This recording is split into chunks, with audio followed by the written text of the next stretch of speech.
Ready for dictation start. रोजगार सृजन समावेशी विकास के लिए सबसे अहम है। जब किसी परिवार के एक व्यक्ति को संगठित क्षेत्र में रोजगार मिलता है तो पूरे परिवार की आर्थिक और सामाजिक स्थिति बेहतर हो जाती है।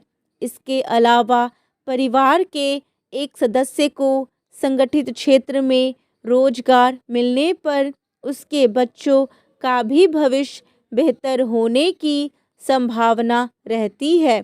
जाहिर तौर पर ऐसी स्थिति में बच्चों को बेहतर शिक्षा और स्वास्थ्य सुविधाएं मिलेंगी। अगर श्रम शक्ति के एक बड़े हिस्से का उपयोग नहीं होता है या आंशिक उपयोग होता है तो यह अर्थव्यवस्था के लिए बेहद नुकसानदेह है। दरअसल इससे उत्पादन में श्रम शक्ति की क्षमता का पूरा तरह इस्तेमाल नहीं हो पाता है। शुभ लाभ से रिद्धि और सिद्धि।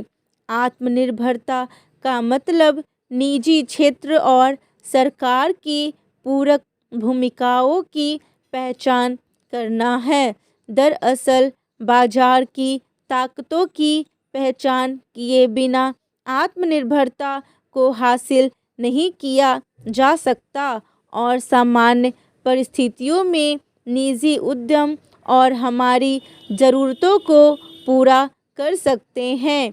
बाजार की ताकतें कीमतों और लाभ के आधार पर संसाधनों का आवंटन करती है, लिहाजा वे सामान्य परिस्थितियों में आर्थिक बेहतरी को बढ़ावा देती हैं।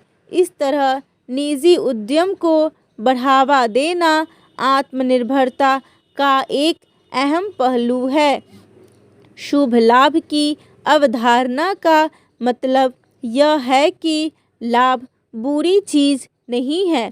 यह इंसान के प्रयासों के लिए प्रेरणा स्रोत है और सामाजिक समृद्धि और कारोबार लाभ को एक दूसरे से अलग कर नहीं देखा जा सकता। अतः आत्मनिर्भरता का मतलब लाइसेंस परमिट राज की वापसी नहीं है और न ही इससे यह आशय है कि सरकार फिर से तमाम चीज़ों को नियंत्रित करने लगेगी। दरअसल भारतीय कारोबारों में हमेशा रिद्धि और सिद्धि को एक साथ स्थान दिया गया है। इससे स्पष्ट है कि विशेषज्ञता और सफलता को अलग नहीं किया जा सकता। आत्मनिर्भर भारत के निर्माण के लिए सरकार को इस तरह से रिद्धि और सिद्धि को बढ़ावा देना चाहिए। पहला, हमारे नागरिक कौशल सीखें। दूसरा, हमें मंझोले और छोटे उद्योगों की सहायता के लिए उन्हें तकनीक से लैस श्रम मुहैया कराना चाहिए। मजदूरों की सिद्धि इन उद्योगों और मजदूरों दोनों के लिए धन का सृजन करेगी। तीसरा, हमें शोध और विकास एवं डिजिटल अर्थव्यवस्था, मेडिकल शोध जैसे नवाचार में निवेश करना चाहिए। सिद्धि। चौथा, हमें पृथ्वी के संसाधनों का सार्थक इस्तेमाल करते हुए तकनीक के क्षेत्र में नई ऊंचाइयों को छूने के लिए प्रयास करना चाहिए। पांचवा, हमें रिद्धि और सिद्धि दोनों के जरिए बाकी दुनिया की मदद करने की कोशिश करनी चाहिए।